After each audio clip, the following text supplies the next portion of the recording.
Bonjour, bienvenue au lendemain du Conseil de la Ville d'Amos. La séance avait lieu le 16 mai à Saint-Maurice. C'était notre séance annuelle. Ça faisait depuis 2019 qu'on ne s'était pas déplacé pour aller rencontrer les gens qui habitent le secteur de Saint-Maurice, là, notre ruralité d'Amos qui est à, je dirais, là, près de 15 minutes.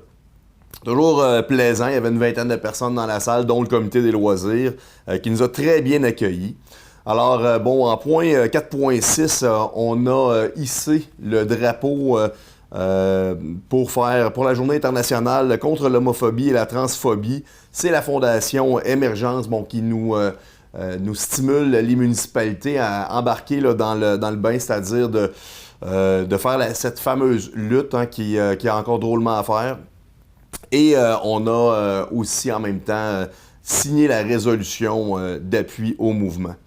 Alors, en 4.7, nous avons acquis un nouveau système de détection de la radio, la radioactivité. C'est au système. En fait, c'est dans notre système de LET, on a aussi l'endroit où on va trier certains matériaux, puis c'est pour s'assurer que les matériaux qu'on reçoit ou les choses qu'on reçoit à trier, qu'il n'y ait pas de radioactivité. Alors, c'est QNDE qui va nous fournir l'équipement pour 35 000 $. On avait déjà ce type d'équipement-là, mais il datait de 2016 et il était désuet. En 4.8, on engage un aide-inspecteur pour cet été. Dans le fond, c'est Marc-Antoine Dulac là, qui va venir nous prêter main forte. En 4.9, on relance la patrouille verte. C'est Ariel Shannon qui sera notre patrouilleuse. Elle pourra émettre des constats d'infraction en fonction de nos règlements municipaux, là, que ce soit là, les règlements relatifs aux animaux, les règlements qui sont aussi du bien vivre ensemble. Là. Et là, j'oublie le nom du règlement, là, mais on s'entend là, utiliser les poubelles, pas jeter des choses par terre, utiliser les voies cyclables, pas qu'il y ait de conflit là, avec les gens qui marchent au centre-ville. Elle se promènera surtout là, dans les festivals, mais aussi dans les parcs et le centre-ville. En 4.11, on a acheté ou donné un contrat à Technopieux pour un montant de 24 000 $. Dans le fond, c'est le bâtiment de service qui est à la plage municipale. Il était fini, tout simplement. Alors, on l'a démoli. On a acheté un bâtiment. Dans le fond, c'est un bâtiment qui est préfabriqué, qu'on a acheté il y a quelques mois.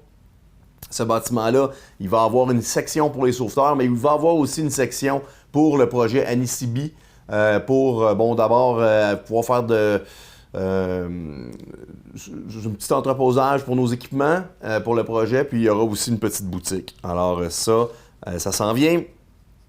En 4.12, on a renouvelé le contrat avec les immeubles Jackens pour le bâtiment de l'ancienne série Terrien, J.A. Terrien, qui appartient à la ville d'Amos maintenant. Présentement, c'est des locataires qui sont dans le bâtiment, c'est de l'entreposage. Par contre, on a besoin de faire du déneigement, de l'entretien, du suivi des locataires. Comme le contrat terminait le 30 septembre, on va le prolonger jusqu'au 31 décembre.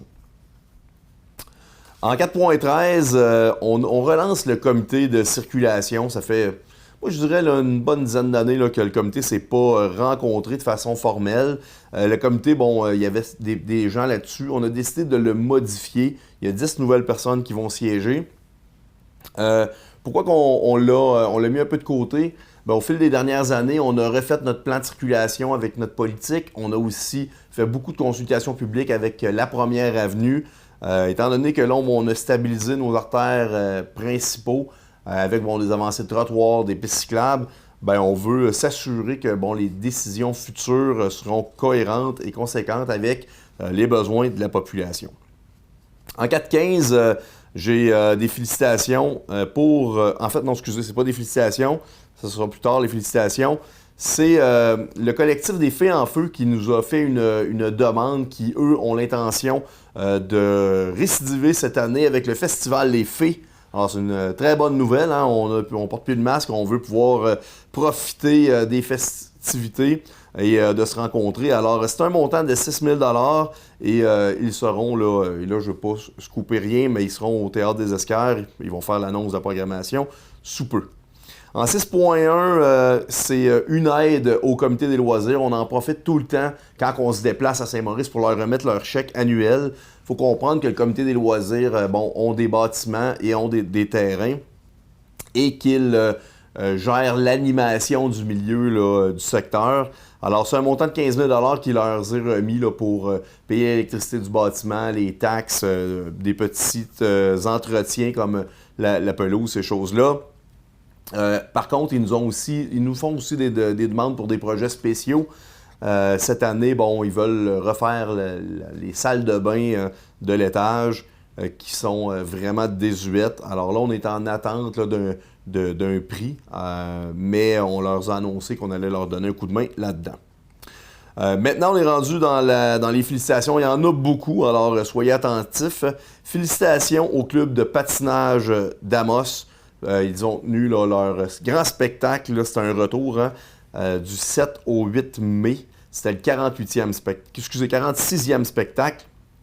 On félicite les patineurs, les entraîneurs, le comité organisateur, les bénévoles. Ce fut un grand succès. Je tiens à féliciter aussi deux grandes dames, Monique Kistabiche, la chef de la communauté de Picogan, et Jenny Thibodeau-Rankin, qui sont dans la première cohorte qui ont réussi l'école des dirigeants des Premières Nations au HEC, c'est pas rien.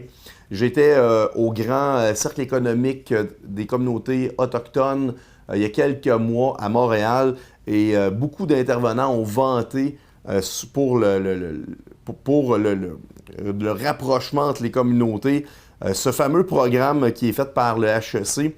Alors, très fier là, que ces deux dames aient obtenu là, leur diplôme de la première cohorte. C'est un bon pas dans la bonne direction. En 7.3, je veux féliciter la Chambre de commerce du centre Abitibi pour la tenue du gala Les Élites. Je félicite d'abord les organisateurs, mais aussi tous les lauréats et les nominés. Ça a été une superbe soirée. Malheureusement, je n'ai pas pu y assister. J'étais à l'Union des municipalités du Québec, à Québec, et sur le chemin du retour, j'ai fait une petite halte. Là. J'avais mon plus jeune qui avait un petit tournoi de hockey à Terrebonne. Alors, je l'ai manqué. Par contre, je me suis assuré qu'il y ait la présence de conseillers municipaux. Et je sais que ça a été une soirée extrêmement appréciée et très importante pour notre communauté des affaires.